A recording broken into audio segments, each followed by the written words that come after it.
Hello, I'm Michael Reed, Vedic astrologer with over 20 years of experience in the astrological field. If you're interested in scheduling a consultation with me, that can be done through my astrological services page, which you will find linked above. If you're interested in scheduling a consultation with my very special guest today, Lars Panaro, information on how to schedule with him can be found in the links section of this video below. In addition to that, if you're interested in learning more about Jaimini astrology, as today we're talking about the relation between planets and deities through Jaimini astrology, I have a webinar course which starts next year but is presently open for a 15% discount to the general public. This is the level 2 of my Jaimini astrology webinar course, but not to worry, because if you haven't taken Jaimini level 1, which is a prerequisite for this course, Jaimini level 1 will be available as a video course in about August, and that will be able to be purchased at a discount for everyone who registers for the Jaimini level 2 course. And as that's a video course, the fee for that course will be a lot less already than a regular webinar course. So information about the Jaimini level 2 webinar course can be found at the link above. So here we go with the talk with Mr. Lars Panaro. Thanks for listening. Hello, everybody, and welcome back to this 3-part talk that I am having with Lars Panaro on planets and the connected deities, plus whatever else comes to mind. Okay, thanks, Michael. Yeah, this has been really fun so far, really juicy stuff, and I'm learning a lot from the things you have to say as well. Oh, same here. Yeah, definitely. Cool, great. Yeah, especially the thing about Saturn and Mercury and excretion and whatnot. That was really interesting. Because I also like the medical astrology stuff. So cool. I guess where my mind goes is like, it's interesting to talk about Durga and Rahu. And one thing, and I also want to talk about another version of Rahu from Tibetan Buddhism that I find very useful in understanding Rahu in a broader context as well. But one way my friend described it is that like Ganapati as Ketu, like Ganapati removes external obstacles mainly, but Durga removes internal obstacles. Durga is kind of like possibly like a more palatable, relatable form of Kali, because they're both very ferocious forms of the Divine Mother. And if we think about like Sri Ramakrishna, for example, he was primarily a Kali devotee, and like the way he talks about Kali and whatnot is that, she's really like, I think he calls her like the savior of the universe at one point. It's very interesting. And so, yeah, Kali is like this terrible, ferocious energy, or seemingly terrible and ferocious, not actually like terrible and ferocious, but it appears that way to our ego. And she's like this all-embracing aspect of the void, But Durga is definitely has this vibe of like kind of, that's the person you want to have alongside you in some epic battle. Like that's like your best buddy that's gonna like just come in and like, cut down like the worst possible obstacles and difficulties that you could encounter.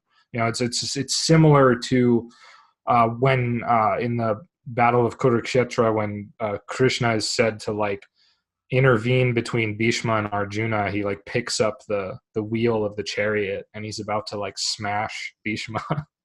Like this very much reminds me of Durga, and so yeah, and Durga like is about removing like our deepest fears and whatnot, really, like not just burning them away, but like smashing through them, like really confronting them. And so what better association than Rahu and Durga, right? Rahu is so much taking us into those unknown, strange places where we just don't really know anything.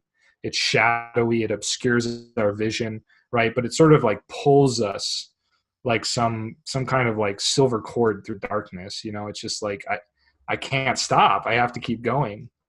And of course, oftentimes with Rahu, we get so encapsulated by something that we forget ourselves, and it can become kind of a hell of our own making. So yeah, so, Durga is a powerful deity to propitiate when you're having Rahu problems, when you're confused, when you're exhausted, when you can't see the light at the end of the tunnel. It's like, what am I really afraid of here?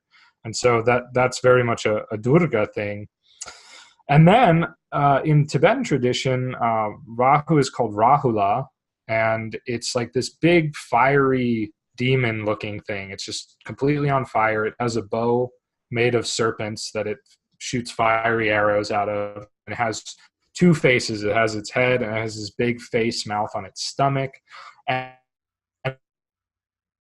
it's it's associated with cosmic fire, so it's kind of similar to Agni in a sense. And what I've read is that this deity, it's a similar myth to the standard churning of the ocean myth that we find about, Swarbhanu and becoming Rahu Ketu. Very similar myth.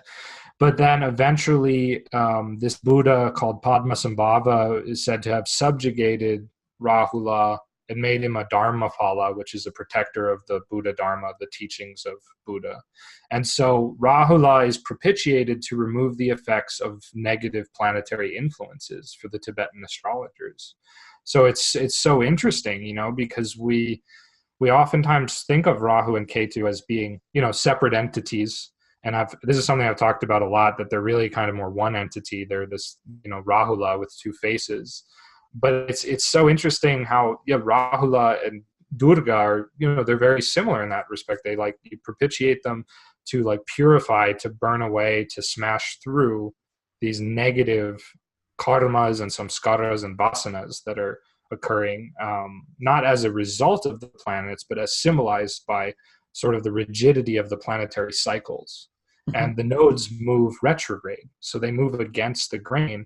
They actually move in the same direction as the eighth, ninth sphere, which is the sphere of the fixed stars and the sphere of the rising and setting, where everything moves together east to west. The planets move against that, but Rahu, Ketu are actually moving in concordance with it, which is so interesting. So I think that understanding that is a powerful tool in all sorts of delineations of the nodes, not just this Jaimini technique.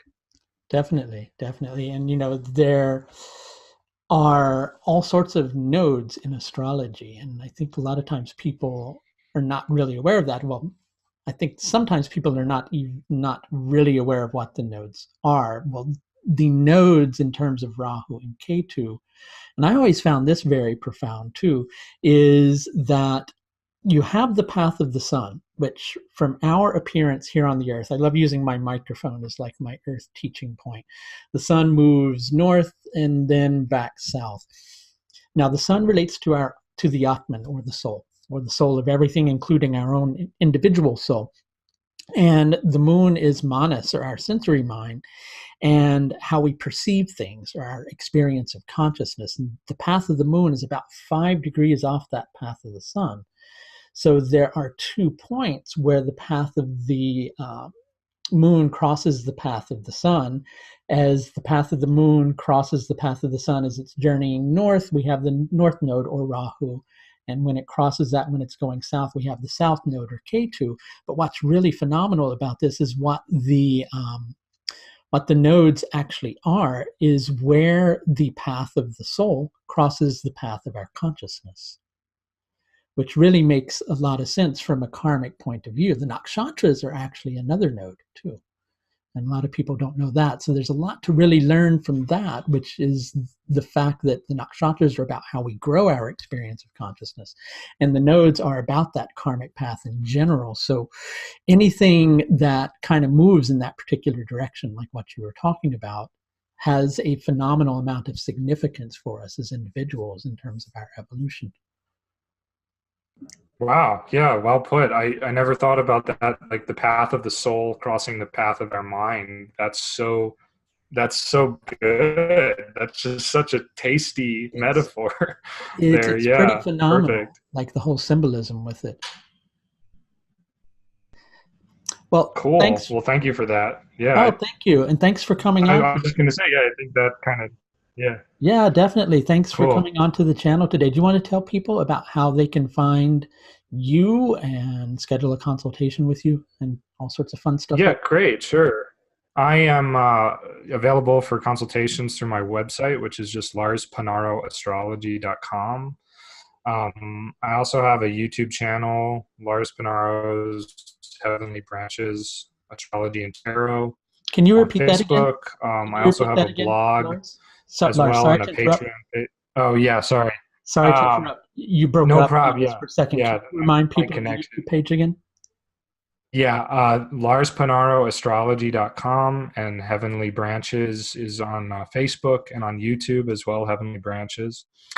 And I also have a blog on WordPress, but all these links are on my website and whatnot. But yeah, I give right now. I give a few different consultations through my website, but the main one that I'm pushing is like it's an hour long, and I use a few different modalities. I use astrology, tarot. I might use omens and even a few other things if possible, like a little bit of palmistry, to do like a really holistic session. That's just a reading about like where you are at this point in life and whatever is important to you. So I started doing that recently, where I just incorporate all these tools, and I find it works really, really, really well. So if that interests anybody, that's kind of what I'm pushing right now. Excellent. Wonderful. And we'll put all these links down in the text description below. So everybody who's watching, if you don't think you're going to be able to remember it, it'll be in the text section below. Well, thanks for coming on today. All right. Thank you, man. It was a pleasure. Excellent. Take care. Bye now.